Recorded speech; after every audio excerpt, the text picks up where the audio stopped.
بسم الله الرحمن الرحيم السلام عليكم ورحمة الله وبركاته وعنو ونكسن داوديال halkani waa YouTube-ka Himila TV aan ku soo gudbiyo war degdega dhaqdhaqaaqyo xoogan oo dhanka ciidamada ah ayaa si weyn looga dareemayaa banaanka magaalada Bolol oo ka tirsan gobolka Awdal halkaas oo la soo warinayo in xiisado colaadeed laga soo warinayo muuqaalada goordhow helnay ayaa waxay muujinayaan boqolaal asgari oo hubeysan oo ka tirsan ciidanka beesha Ciise oo goordhow ka baxay magaalada Ceelgaal iyo sidoo kale magaalada Saylac kuna wajahan deegaano hoos yimaada magaalada la yiraahdo Bolol halkaas oo la filayo inay saldhigyo waaweyn ka sameystaan ciidanka beesha Ciise saraakiil ka tirsan ciidanka beesha Ciise ayaa goordhow warbaahinta waxay la wadaageen in haddii xaaladdu sidan ay ku sii socoto ay qaadayaan tallaabooyin dheeraad ah oo ka dhana beesha Samaroon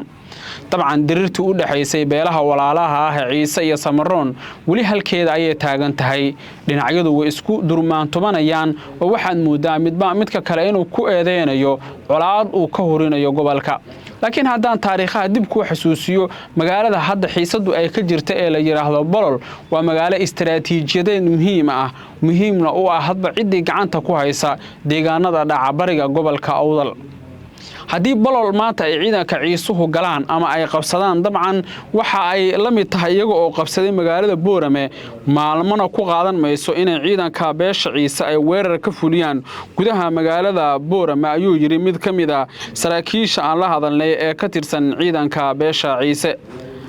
ragga arrimaha la socdaahi waxay leeyihiin haddaan la helin xal degdeg ah oo xiisada lagu soo afjaro dabcan waxa dhici doona isku horimaadyo waaweyn oo labada dhinaca taasi oo ay dad badan aaminsan yihiin inay xaaladda uga sii darayso waxay dadka qaar ku talinayaan in loo baahan yahay in wada hadal lagu dhameeyo xiisadaha oo ay dad badan aaminsan yihiin in haddii ay sidan ku sii socoto la arki doono isku dhacyo ciidan oo halkeedii ka sii bilowda iyo khilaaf daba dheeraado oo dabcan dhinacyada dhex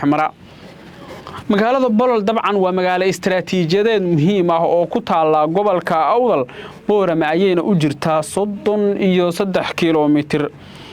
qareerad ay dhawaan soo bandhigtay warbaahinta Somaliland ayaa waxa ay si cad u muujinaysaa halka ay ku taalo magaalada Bolol iyo sidoo kale istiraatiijiyad ahaan inta ay leedahay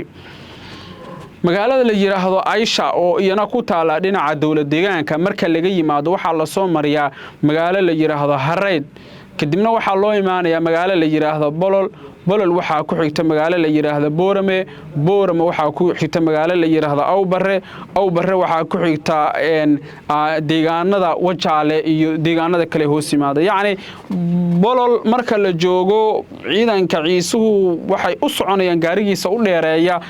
hal saac gaariga caadi oo socdana hal saac iyo bar meelahaas u soconaya dadka marka arrimaha la socda waxay leeyihiin Ciisuhu waa inay iyagu markan qaadaan tallaabooyin ay doonayaan in ay ku soo afjaraan magaalada Boorame gudaha magaalada Boorame sidoo kale waxa goordhow kulan gaar ah ku yeeshay rag saraakiil ah oo ka tirsan ciidanka beesha Samaroon waxaana shirka intiisa badan diiradda lagu saaray qodobo ay ka mid yihiin in degdeg loo qabto shir aan caadi ahayn oo mustaqbalka iyo aayaha beesha Samaroon looga tashanayo intay Samaroon gacmaha isku dhajiyaan in ay sugaan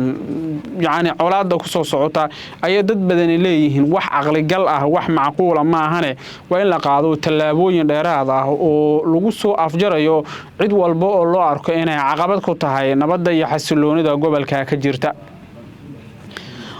dhinaca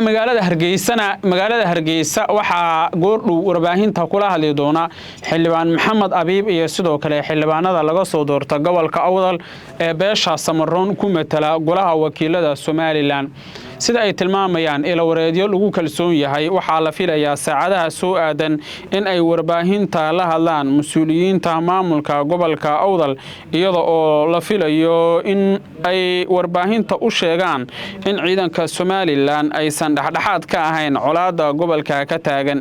waxay warbaahinta u sheegi doonaan in ay aayahooda iyo mustaqbalkooda ka tashan doonaan beesha Samaroon haddaan si degdeg ah xal looga gaarin dhacdooyinada soo laalaabtay ee ku saabsan in beesha Samaroon lagu eedeeyo mar walba colaadda iyo sidoo kale dagaalada halkaasi ku soo laalaabtay